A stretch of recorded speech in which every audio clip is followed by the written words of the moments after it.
Hello and welcome to Kalam Podcast, live from Ramallah on the occupied West Bank in Palestine. We're sitting in Sirdab studio, and today we have with us Iman Aoun, who is a co-founder and executive director of the Ashtar Theatre. Welcome, Iman, to Kalam Podcast. Thank you, Edgar. Thank you for having me, and I'm really glad to be with you. Thank you so much. Thank you for taking the time to speak with us today. Maybe we can start with the kind of background of what is Ashtar Theatre. It's a kind of internationally recognized and renowned theatre company that you and your colleagues started in '91, I believe, kind of on the Yes. cusp of the First Intifada. How did it come about? Well, Edward Muallam and myself, we are partners, husband and wife, both I see. actors. Yes. Okay. Yeah. So we started Ashtar Theatre in '91, as you said, and the purpose was, at that time in particular, it was the turn of a new era, if you want. Right. Yeah. So we were coming out of the First Intifada. The young people were losing their education, the systematic education. There were also some hopes of a change in politics. And we wanted to really give a platform for these young people to utilize their voice, because they were all the time in the streets. And then when things started to fade out, we wanted to give them a new dimension to express themselves.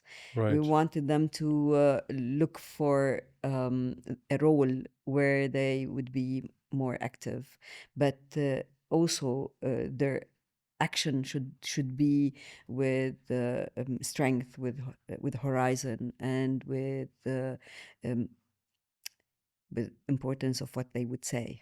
So theater provides all of that. Theater can strengthen your inner soul, your ideas, your dynamics, group dynamics, and your vision of the future. And so this is why we decided to create Ashtar Theatre. Of course, Edward and myself, we were theatre makers. We started our work with Hakawati back in the 70s and 80s. Yeah. And we thought it is time to really start a new chapter, if you want, a chapter that focuses more on the community, not on us as artists, but as the young people who are the next generation. And so since that date, since '91 onward until the moment, our focus has been and continued to be the youth and the future and the investment of the next generation, and everything that we do inside Ashtar, we do it with this perception. Yeah. Because we believe that the next generation is the sustainability and the continuity of our resistance, our resilience, and our dream, if you want.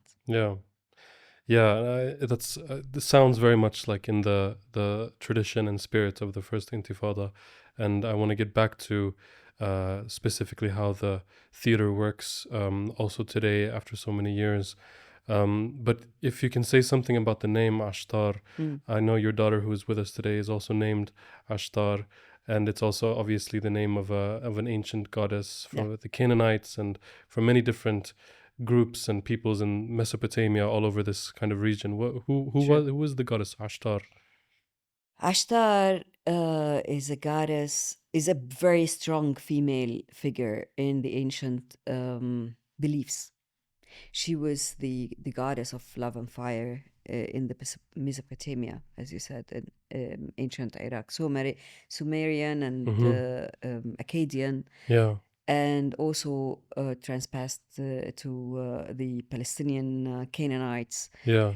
But in Canaan, she became also the goddess of fertility. So love, fire, and fertility, they are they hold different dichotomies, and so this is why we have chosen that name for a theater that also holds a lot of dichotomies, because uh, to do drama, to do a play, you always have to have certain conflict. You have always to have the passion of the fire. You have always to talk about the love and the war.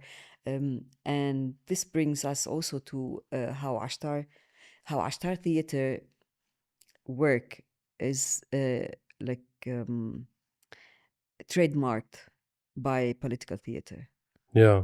So everything that we present out of our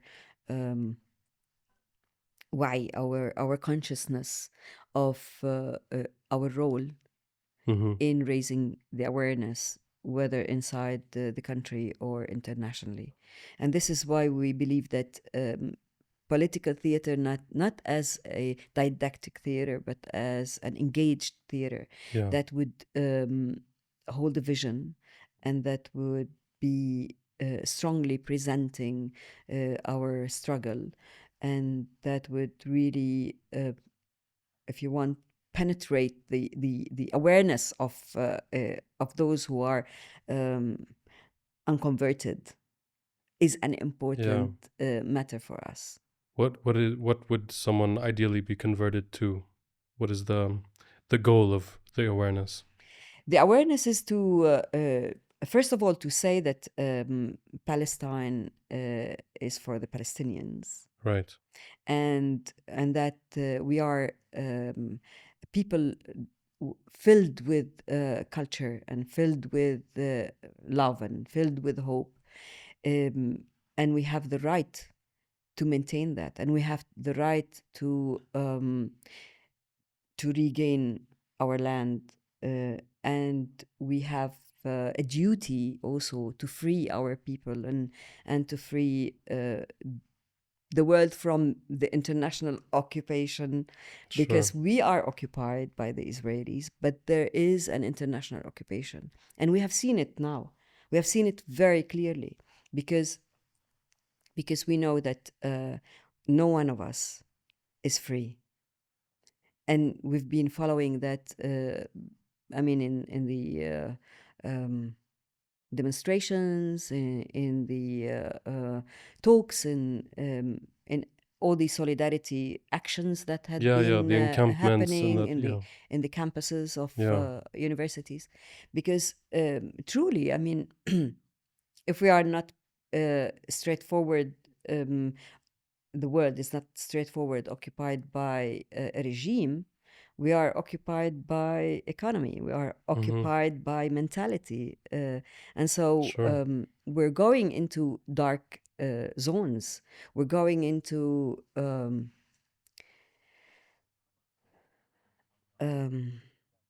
frightening zones. Yeah. And Yeah. so our role as people um, who are trying all the time to be aware of our humanity. We're trying all the time to be part of a human family. We have a duty, not only towards our people, but also towards humanity in general. Yeah. Yeah. Obviously, there's a war going on. There's a genocide happening in Gaza. And already in 2010, Ashtar and yourself did the Gaza monologues, which was an international, very, very, very big campaign. Over 50 countries, I believe, Yeah. were involved in this kind of advocacy. Mm. And this was 14 years ago, Yeah. you know, and today it seems that it's just kind of gotten worse. How are you working today with these kind of specifically with Gaza? Mm. Well, since 92, we've been training in Gaza. We have our group, our small company that continue to work since 92 until today. in 2010, after the first assault on Gaza, Yeah. we wanted to raise the voice of our students, our people, on the international stages. Yeah. We wanted to say that these assaults are happening because they are systematic and because there is a real agenda behind them. And we wanted also to give voice to the young people who had been testifying the war. Yeah. And so, as you said, yes, we were able to reach out massively. And we even took one of each country to the UN to present these monologues, because our young people were not able to leave Gaza. Yeah. And they presented to the General Assembly. But unfortunately, things kept going on, and systematically. Every 2 years, there was a war. And every 2 years, it was even a stronger war. Until a point where in 2018, we lost our theater in Gaza, Al-Mishal Theatre, that was bombarded completely to the ashes. And straight forward to now, October 7, where we wanted to say, or we wanted to tell the world that things did not start with October 7. Yeah. So the assault on Gaza had been there for 17 years, every 2 years, as I said. And so the Gaza monologues became a very important tool to talk to the international community, because from 2010 till 2023, 13 years, it's a generation that didn't know about the Gaza monologues. All those who have done the Gaza monologues are now either running theaters or running their life differently. So the new generation did not know. And also those who had performed the Gaza monologues wanted to repeat the experience and show the whole world what they have learned in 2010. And so we were able to reach 62 countries this time. Wow. Over 3,000 people presented fantastic. The Gaza monologues. They read them, they played them, they did podcasts, they did films, they did different sorts of usage of the monologues. And one of the strongest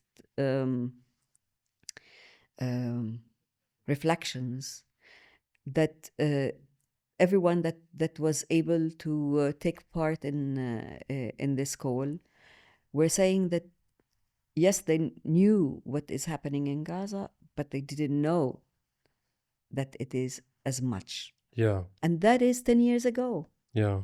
So people wanted to feel that they are doing an active solidarity, and not only like passive solidarity of we are with you, but they wanted to do something that is more helpful. Yeah. And so the Gaza monologues were giving them this possibility, let's say. Yeah. After the Gaza monologues call that is still running on, we also raised another call asking the people who performed the monologues to write back letters to Gaza. So now people are writing letters to Gaza, to individuals or to the place or to a collective, doesn't matter. But they are really writing poems or verbatims. So it is really very powerful. Yeah. Do you feel like there's a difference in terms of the reception and the awareness from the beginning when it comes to the situation in Gaza compared to 2010? When you're doing the Gaza monologues today and reaching out to different countries in the world? It is different than before, than 2010, because people are more aware. Yeah. Now the genocide is happening as they see it on TV. So many people don't see that because they are complicit, but the majority of the world, they are really aware of what is happening, Yeah. and therefore that also had increased the number of people who were interested in using the Gaza monologues as a tool. Yeah. If we backtrack a little bit, if we can one speak about Palestinian theater as a specific genre of theater, or is that a bit too nationalistic or something? But is there such thing as Palestinian theater? I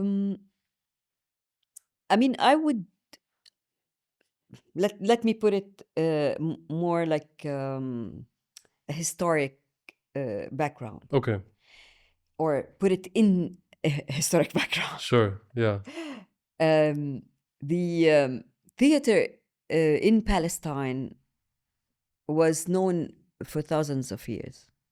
thousands of years. Yes. But the theater, because there were always a storyteller, there were always a shadow theater, Yeah, there were yeah, yeah. always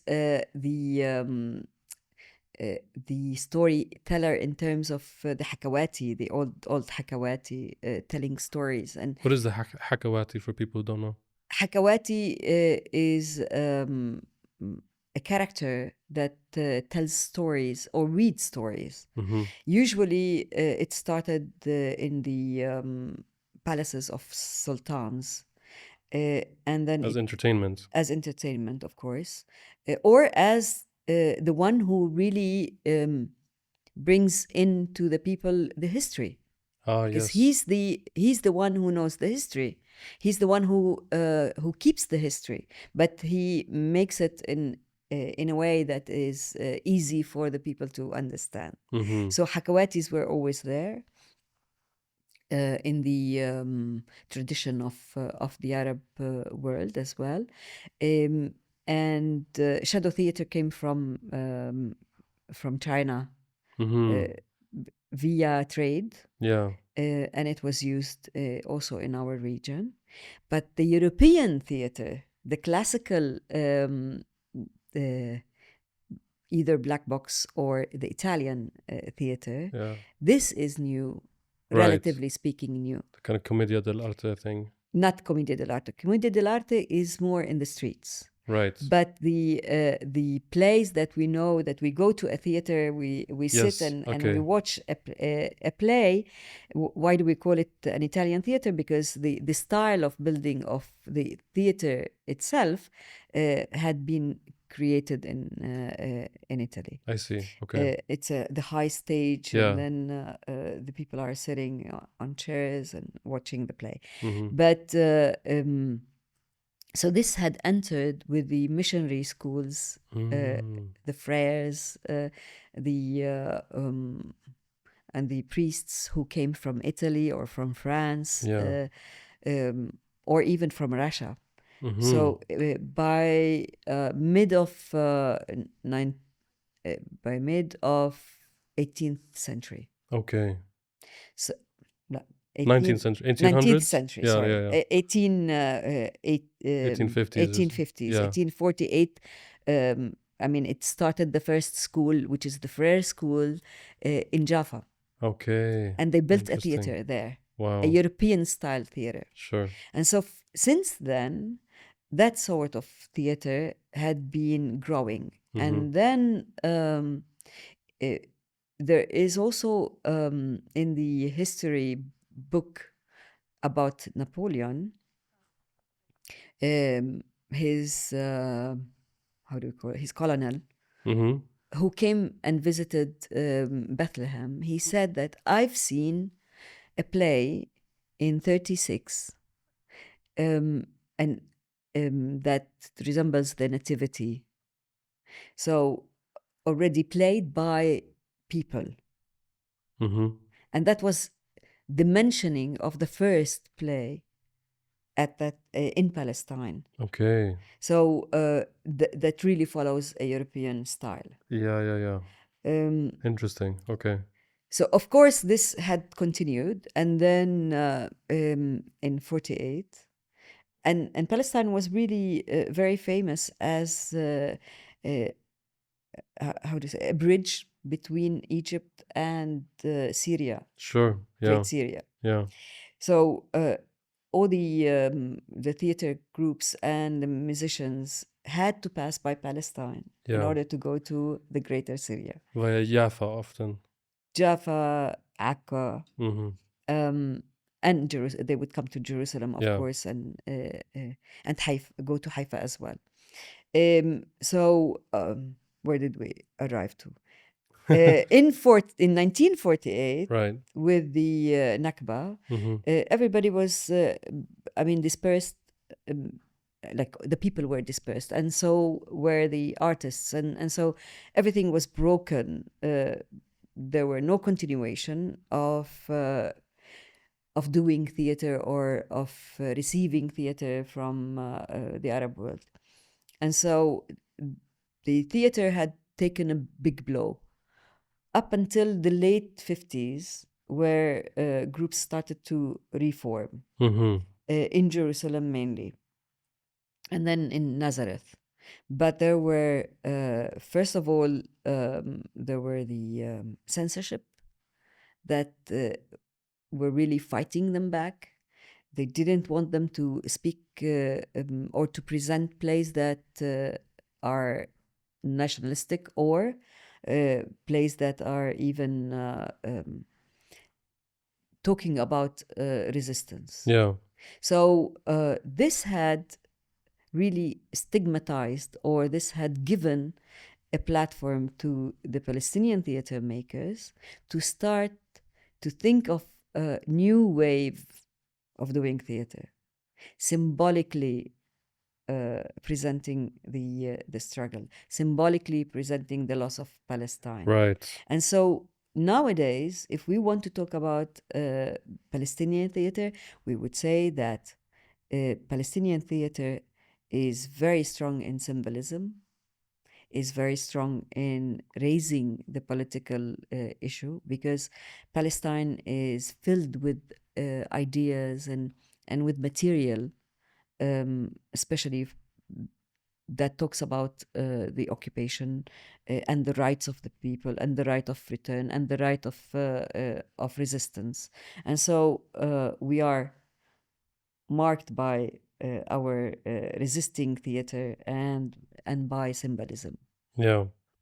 So, what is the future of Ashtar Theatre, and how is it working under these conditions of occupation? At the moment, Ashtar is facing a leap, especially because, like I, as a person, and Edward, uh, as the founders of Ashtar Theatre, we're phasing out and giving the space and the legacy for the next generation, and we're very happy and proud of that. We have a strong group of young artists, um, like Emil Saba, who is now the artistic director of Ashtar, who was one of our students, and he graduated from Ashtar because we teach for 4 years, and then Emil went to the US and obtained his MFA in theater, Mm-hmm. and now he's running the theater. But also we have Sasha, we have Tamer, we have Nursan, we have a group of them. We have Bayan, we have many who are really part of this organization, institution, Yeah. this vision, because we believe that, we have to continue the fire. We have to keep the torch lit, Yeah. if you want, and also we see them also taking the organization into the next step, where they have learned a lot throughout the years within Ashtar, but also they can cope with the new approach of theater, and we for example, let me talk about one particular Yeah. play that we have done last year or the year before even. It's called 2077, Who Wants to Survive. It is the first play in Palestine that raises a vision about the future, and it talks about the relationship between man and AI. Okay. Wow. So it is written by Bayan Shbib, one of our colleagues, and played by Emil Saba, the artistic director, and directed by a German friend. Okay. And so in cooperation with Bridgeworks. So this is an interesting take. Of course, that was before the war, but we were going towards testing also all sorts of possibilities with theater, because we can also talk about other things that are of concern to the human beings as Palestinians, because we are, as I said before, we share our humanity. Yeah. And so our motto at the moment is, how should we save our humanity after this genocide? So this is why we went back to all political action-oriented plays, like the Gaza monologues, like Oranges and Stones, that we are touring with it around the world. We will be. We had been in Portugal and France and in Jordan, and we're going in 2 weeks to UK to perform. Okay. Fantastic. And the play talks about the loss of Palestine since the Balfour Declaration, which Right. means not in 48, but in 1917 Yeah. until the moment. Yeah. And all in no words. A silent play. Oh wow. Okay. 48 minutes of no words, but of Wow. actions and of images and of like physical theater Yeah. that tells the whole story without a word. Wow. We also have a third play, which is Cosmos in English and Awalim in Arabic, played by Ashtar Muallam and directed by Emil Saba. And it talks about what it means to be living between two cultures. Yeah. She's a Jerusalemite living in France, and so she's doing it with a multidisciplinary act. She's a circus artist, but also a theater artist and dancer. So she presents this kind of dialogue, if you want, within her body and what it means to be living in two cultures according to your body and the reflection of that on your body. Yeah. So another play by Bayan Shbib is also a reflection on her life being the daughter of two people who worked with the PLO and returned to Palestine. Okay. And she tells the story of the whole saga of the Palestinian diaspora and the idea of return, and when she returned, like what was also the founding of or the discovery, not the founding, what was the discovery of being here with all the ideas that she had nostalgically learned when she was outside, and then when she came back, what did she found, and how she's also looking for the future in such a difficult situation. Yeah. Iman Aoun, I've taken up far too long of your time, and so thank you so much for coming. I just have a short last question. You seem very confident and hopeful about the next generation of theater makers and actors and producers within Ashtar and Palestinian theater in general. How a lot of people look at the situation in Palestine with kind of a bleak outlook because of the intensifying occupation and the genocide in Gaza. So despite this, why are you so hopeful? Whew. I'm hopeful because I have trust in the next generation. I have strong trust, and I know that without uh, without continuous work, without a strong vision, without a strategic mission, we cannot reach anywhere. And this is what we have been working in establishing, in creating in the mind of our youth. And that's why I have confidence in them. And I know that they will prevail. Yeah. Thank you so much, Iman Aoun, for being Thank a you. guest today Thank on you. Kalam Podcast. Appreciate that. Thank you. It's a pleasure.